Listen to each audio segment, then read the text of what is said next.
DCC అధ్యక్ష పదవి నుంచి కైలాస్ను తొలగించండి. నన్ను, నా కుటుంబాన్ని అసభ్య పదజాలంతో దూషించాడు. అతను దుర్భాషలాడిన వీడియోలు వైరల్ అవుతున్నాయి. సీఎం రేవంత్ రెడ్డికి లేఖ రాసిన మంత్రి కోమటిరెడ్డి. ఇప్పుడు కాంగ్రెస్ ప్రభుత్వం అంతా బాగానే క్యాబినెట్ లో లోపల ఏమన్నా జరిగిందని చెప్పినా బయటకు వచ్చి అందరూ బాగానే ఉంటున్నారు. మొన్న కోమటిరెడ్డి అనుచరుడు గుమ్మన మోహన్ రెడ్డి నాకు కూడా పార్టీ పదవి ఇవ్వకపోతే మీ సంగతి ఏందో తెలుస్తాం, రేవంత్ రెడ్డి ఏమనుకుంటున్నాం, మొత్తం నీ అనుచర వర్గానికి ఇస్తున్నావు, మమ్మల్ని ఏం పట్టించుకోవట్లేదు, నాకు మినిమం ఆర్టీసీ చైర్మన్ పదవి ఇవ్వండి అంటూ కోమటిరెడ్డి అనుచరుడు సైతం నానా రచ్చ చేశాడు. కోమటిరెడ్డితోటే కాకుండా ఇప్పుడు మళ్ళా కోమటిరెడ్డిలు మళ్ళా రంగప్రవేశం చేశారు. ఏంది, డీసీసీల యొక్క అధ్యక్ష పదవి ఉన్న కైలాస్ నేతకు డీసీసీ అధ్యక్ష పదవి ఇచ్చారు.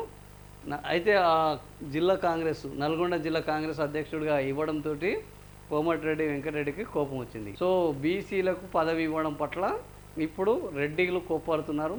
ఎందుకంటే అప్పుడు బీసీగా ఉన్న కైలాస్ నేత, పున్న కైలాస్ నేత కోమటిరెడ్డి బ్రదర్స్ను, కోమటిరెడ్డి వెంకటరెడ్డిని టార్గెట్ చేస్తూ అనేక విషయాల్లో మాట్లాడడం జరిగింది.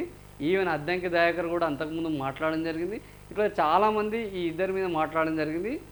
ఇప్పుడు వీళ్ళ ఇద్దరి యొక్క ప్రాబ్లం అక్కడ కొనసాగుతుండడంతో ప్రస్తుతము డీసీసీ అధ్యక్ష పదవికి పున్న కైలాస్ నేతను ఎంపిక చేయడంతో కోమటిరెడ్డికి ఒళ్ళు మండింది. మరి ముఖ్యమంత్రికి అయితే లేఖ రాశాడు, వెంటనే తొలగించాలో, సరైన మరో వ్యక్తికి ఇవ్వాలని. పున్న కైలాస్ నేత తనపై, తన కుటుంబ సభ్యులపై, మరణించిన తన తల్లిదండ్రులపై తీవ్రమైన అసభ్య పదజాలంతో దూషించాడు. సో ఎలాంటి కారణం లేకుండా మీడియా ముందు దూషించిన ఆ వీడియోలు సోషల్ మీడియాలో వైరల్ అవుతున్నాయి. ఇది తనను, తమ కుటుంబాన్ని మానసిక వేదనకు గురి చేసింది. మరోవైపు దీనిపై రాహుల్ గాంధీ, ఏఐసీసీ ప్రెసిడెంట్ మల్లికార్జున ఖర్గే, కేసీ వేణుగోపాల్, మీనాక్షి నటరాజన్ కూడా మంత్రి ఫిర్యాదు చేశారు. జిల్లా ఎస్పీకి మీడియా ముందు కైలాస్ చేసిన వ్యాఖ్యలపై నల్గొండ జిల్లా ఎస్పీ శరత్ చంద్ర పవార్కు మంత్రి కోమటిరెడ్డి ఫిర్యాదు చేశారు. ఆ వీడియోలో చేసిన వ్యాఖ్యలు క్షమించరాని అన్నారు. క్షమాపణలు కోరాను. మునుగోడు ఉప ఎన్నిక సమయంలో మంత్రి కోమటిరెడ్డి వెంకటరెడ్డిపై తాను చేసిన వ్యాఖ్యలకు గతంలోనే క్షమాపణలు చెప్పానని డీసీసీ అధ్యక్షుడు పున్న కైలాస్ నేత పేర్కొన్నారు. మంగళవారం కూడా మంత్రి కోమటిరెడ్డిని కలిసి 2 చేతులు పట్టుకొని పెద్ద మనసు చేసుకొని క్షమించమని అడిగానని వెల్లడించారు. ఇంకేమున్నది, అయింది పాపం ప్రాయశ్చిత్తంతో పోయింది అన్నట్టు ఆయన వచ్చిండు, క్షమించమని అడిగిండు. సో క్షమించమని అడిగిన తర్వాత కూడా రేపు ఏంది వీళ్ళ మీద వేటు వేయాలని చూస్తే అది ఎక్కడికి దారితీస్తుంది అనేది మనం ఆలోచించవచ్చు. ఎందుకంటే ఇప్పటికే బీసీ మంత్రి కొండా సురేఖను కూడా ఇట్లనే తీవ్రంగా చేస్తే ఆమె చివరికి అందరి ముందట రేవంత్ రెడ్డి విషయంలో నా బిడ్డ మాట్లాడిన దానికి క్షమాపణలు కోరుతున్నాను అన్నది. సో ఒక బీసీ మహిళా మంత్రి ఈరోజు అందరి ముందట తన బిడ్డ తరపున రేవంత్ రెడ్డికి క్షమాపణలు చెప్పింది. ఈరోజు అదేవిధంగా బీసీ నాయకుడు పున్న కైలాస్ నేత సో ఎప్పుడో మునుగోడులో జరిగిన దానికి ఇప్పుడు తనకు డీసీసీ పదవి ఇచ్చినందుకు మళ్ళా కోమటిరెడ్డికి చేతులు పట్టుకొని క్షమాపణలు చెప్పారు.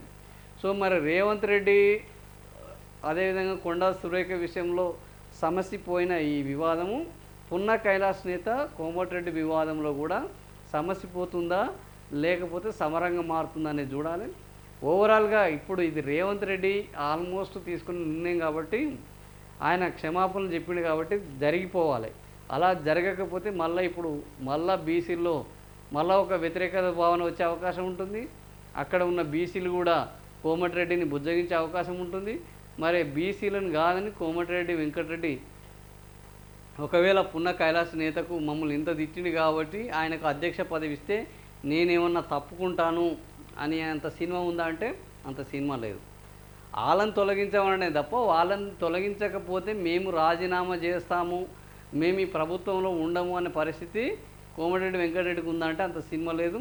ఎందుకంటే ఆల్రెడీ రాజగోపాల్ రెడ్డి ఎన్ని చేసినా కోమటిరెడ్డి వెంకటరెడ్డి ఏం మాట్లాడలేదు. ఆ కోపం ముఖ్యమంత్రి రేవంత్ రెడ్డికి ఉన్నది.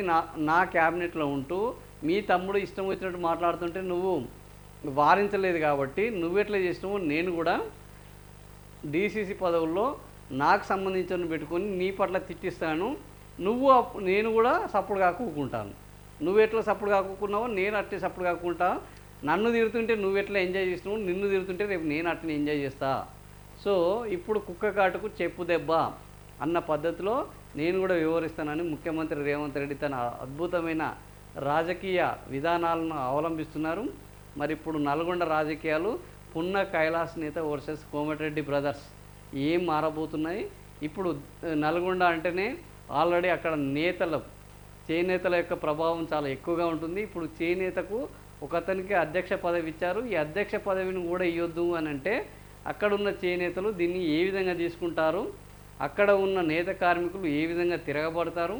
సో ఈ తిరుగుబాటును ముందే ఊహించిన రేవంత్ రెడ్డి కోమటిరెడ్డి బ్రదర్స్కు చెక్ పెట్టేటందుకు మంచి అద్భుతమైన రచన అయితే చేశారు.